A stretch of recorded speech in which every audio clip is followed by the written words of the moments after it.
Okay, so this is a part 2 to my Love and Jane review. I may have not said this till towards the end of part 1, but I'm giving this movie a 9 out of 10. I think Love and Jane is a must-see. Shout out to Allison Sweetie, Benjamin Aries, and Kendra Anderson that played Jane. This was one of those good surprises. After paging Mr. Darcy, I thought I was going to have to start drinking at like 6 in the morning. And I already told you I'm not a drinker. I'm like, a special events drinker. Or I could go a whole year without even having a glass of wine. But baby, paging Mr. Darcy really lost me. But where paging Mr. Darcy lost me, I think Love and Jane really found me. Okay, let's get into some of the romances. And what does Jane really help Lily with? Let's see. Okay, so we're back to this here, right? So here's the thing. We see that Lily breaks up with Martin. She doesn't want to move to Chicago with him. She doesn't want to get engaged. She doesn't love him enough. But the biggest reason that she says that she's not going to take his proposal is she doesn't want anyone to rescue her from her own life. And like I said, 10 years ago, Lily, I would have agreed with you, girl. But now I'm so tired trying to figure it out. We're still in a damn pandemic. I need help anywhere I can get it. And if I find a man that I love enough with a good sense of direction and has a plan for us, I may just jump on that bandwagon because I've been exploring my life and this is where we're at. But anyway, this is not about me, but this is the good thing about Love and Jane. This movie actually makes you start to think about your own life. Whether you're married, single, whatever, there's something in this movie for everyone. So after Lily breaks up with Martin, we saw in the earlier scenes that when she goes to host her book club at the local pub, she forgot one of her Jane Austen books, and so she goes to the local bookstore around the corner, and she goes to take the copy on the shelf. I don't know if it was Pride and Prejudice or Sense and Sensibility. I don't know what she was reaching for, but she was reaching for a Jane Austen book. And in that moment, we see Trevor, who we later find out is the owner of the bookstore. We see him grab the book and he says that someone online just purchased that copy. So Lily asks, like, okay, someone online trying to buy this book trumps a person that's in person buying this book. And honestly, it didn't make any sense to me because he was telling her she could get the book in 2 days. Well, can't the person online get the book in 2 days? Because you got to ship it to them anyway, right? Because they're probably not coming in there to pick it up. So anyway, Lily is really frustrated with Trevor and she yells, "I hate the internet." And we think that's the last of him. Oh no. Turns out that when she goes to work one day, the next big ad campaign that they're trying to figure out, or marketing campaign, is for the bookstore that Trevor bought. He's trying to bring the bookstore to the digital world, maybe even create an app for it. And so Lily and Alicia are now, along with Brennan, a male coworker of theirs, are now teamed up to figure out how they can bring Trevor's bookstore to life and get more people in the bookstore reading, and how they can maybe have a digital presence as well. At least we think that's the goal. So now that Lily's run into Trevor, again, she's like, he's the most disagreeable person she's ever met. And, he's really annoying, but now he's her client and she's got to nail this account. It's really important to her company. So now Lily is, Jane pops up and Lily's wondering if she's having hallucinations. And then she realizes Jane is there to help her through life. She tells Alicia that she's been seeing Jane. Jane just pops up at her house. And Alicia says, "Use Jane Austen to your advantage, honey. We need help with this campaign. And if Jane Austen has anything that she can say to help us sell more of her books, babe, go ahead and ask her," which I thought that was very savvy. I am not one of those people grounded in reality that if someone came and told me something, I'd immediately tell me they were seeing someone that other people can't see. I wouldn't automatically assume that they were insane. Culturally, I've been taught that we're very connected with our ancestors.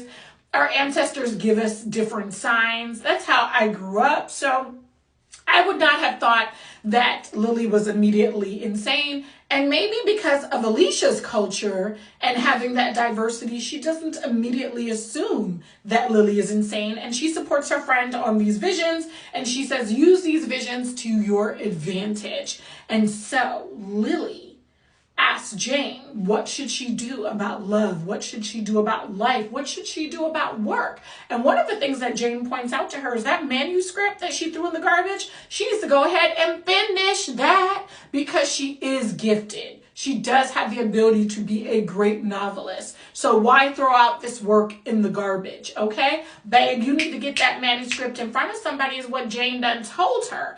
In the meanwhile, Lily starts to warm up to Trevor, even though he is her client. The local pub that she has the Jane Austen book club at, the meetings, is now about to be sold.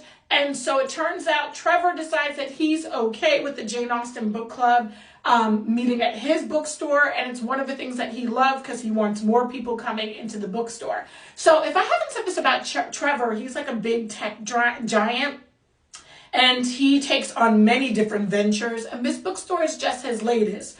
In a way, Lily kind of scoffs at that because she takes reading and Jane Austen super serious. And one of the things I like about Lily's character is when Trevor tries to test her knowledge of other writers like Shakespeare, Toni Morrison, we see that Lily is actually very well read. It's just that she's in love with and inspired by Jane Austen.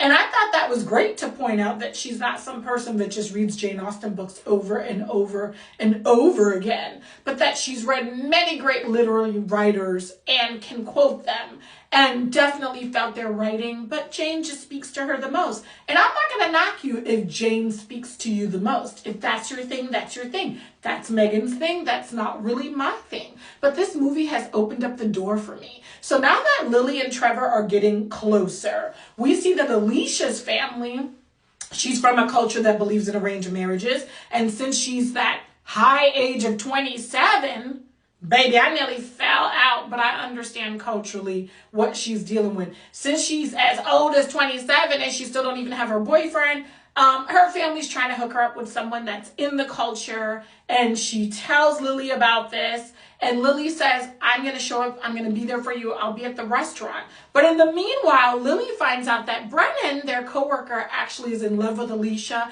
and he's enlisted Lily to help Alicia fall in love with him. Lily says she don't know how she's going to do it, but baby, she knows with the help of Jane Austen, she is going to help Alicia and Brennan fall in love.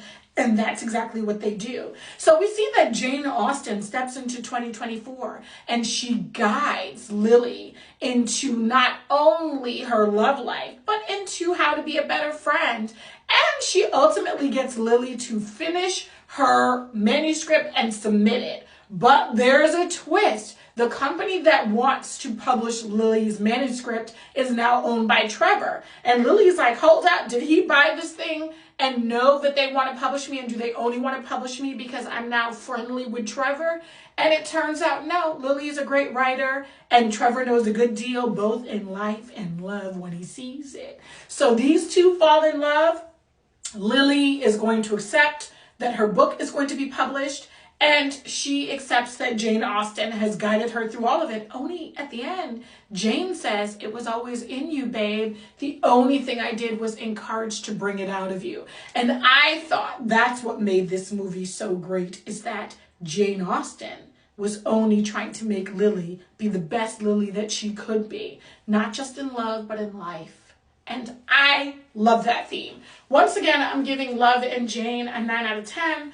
I think it's a must-see. I'm hoping that the next couple of movies that come our way are going to be even just as great, because I just thought Benjamin, Kendra, Allison, I just felt like they did just this amazing job, and I was following every single story happening, whether it was the love stories or the professional stories. Ultimately, Lily convinces Trevor that the bookstore doesn't need a digital print. It is greatness. It is history. It is the way to lead people to the past by holding that crisp book in your hand, and it's the way to lead people to the future. And I have to agree with her. I always remember the feeling of turning the pages of The Alchemist and my heart beating and I'm underlining as I'm going.